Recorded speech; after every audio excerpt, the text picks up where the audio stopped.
ওম পূৰ্ণ পৰব্ৰহ্ম জ্যোতিস্বৰূপায় নমো নমস্কাৰ। আজি 25/3/2024 তাৰিখত বাঁশবাৰী আঞ্চলিক ব্ৰহ্মধৰ্ম কমিটিৰ অন্তৰ্গত খুৰচাকাটি বজাৰত এখন ব্ৰহ্ম মন্দিৰ আছে।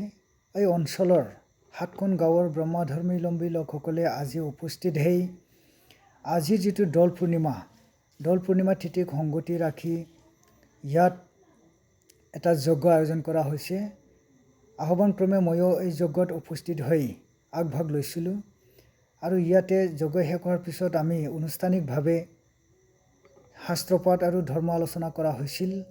ইয়াতে চবতকৈ ডাঙৰ কথাটো হ'ল যিটো খুৰচাকাটি ব্ৰহ্ম মন্দিৰৰ যিটো 1 বিঘা মাটি, এই মাটিখন মুছলিম সম্প্ৰদায়ৰ এজন ব্যক্তিয়ে দান দি থৈ গৈছিল বুলি আমি জানিব পাৰিছে।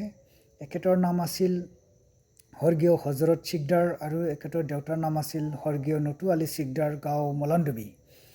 এখেতে সেইদিনাই এই অঞ্চলৰ বড়োসকলক এই মাটিখন দান দি থৈ গৈছিল বুলি আমি জানিব পাৰিছে।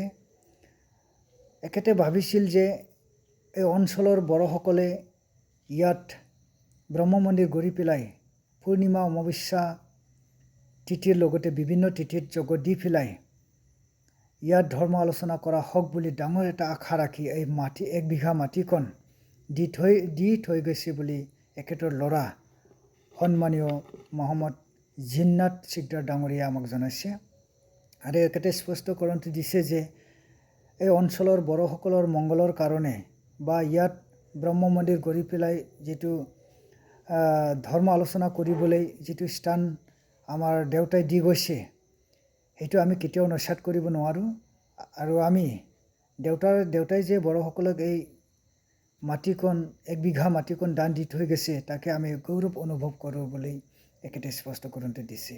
ইয়াতে আমি জানিব পাৰে যে যিটো স্বৰ্গীয় হজৰত চিকদাৰ ডাঙৰীয়াই এজন আধ্যাত্মিক জ্ঞান চেতনাৰ ব্যক্তি আছিল বুলি আমি অনুভৱ কৰোঁ, কিয়নো এখেতে জাতি ধৰ্ম ভাষা নিৰ্বিশেষে নিজে মুছলিম হোৱা স্বত্তেও বড়োসকলৰ মংগলৰ কাৰণে ইয়াত ব্ৰহ্ম মন্দিৰ গঢ়িবলৈ এটা ভাল লোকেশ্যনত, বজাৰৰ লোকেশ্যনত এটা 1 বিঘা মাটিখন যে বড়োসকলৰ কাৰণে মন্দিৰ গঢ়িবলৈ দান দি থৈ গ'ল, এইটো সকলো ব্ৰহ্ম ধৰ্মাৱলম্বী লোকসকলৰ কাৰণে এটা ডাঙৰ ইতিহাস আৰু বুৰঞ্জী হৈ থাকিল। সেয়েহে মই সাধু ব্ৰহ্ম ধৰ্ম প্ৰচাৰ সংসদৰ এজন সচিব হৈ স্বৰ্গীয় হজৰত চিকদাৰ ডাঙৰীয়া আৰু এখেতৰ পৰিয়ালবৰ্গক মই শুভেচ্ছা জ্ঞাপনৰ লগতে ধন্যবাদ জনাইছোঁ। আশা কৰোঁ এখেতৰ এই আধ্যাত্মিক জ্ঞান চেতনাই সদায় সমাজত জীয়াই থাকক আৰু এখেতৰ পৰিয়ালবৰ্গ সদায় সকলোৰে লগত মিলা প্ৰীতি হৈ ভাল এটা পৰিৱেশেৰে সংসাৰ কাবলৈ সক্ষম হওক বুলি মই ঈশ্বৰৰ ওচৰত প্ৰাৰ্থনা কৰি ধন্যবাদ জনালোঁ। ওম শান্তি, ওম শান্তি, ওম শান্তি।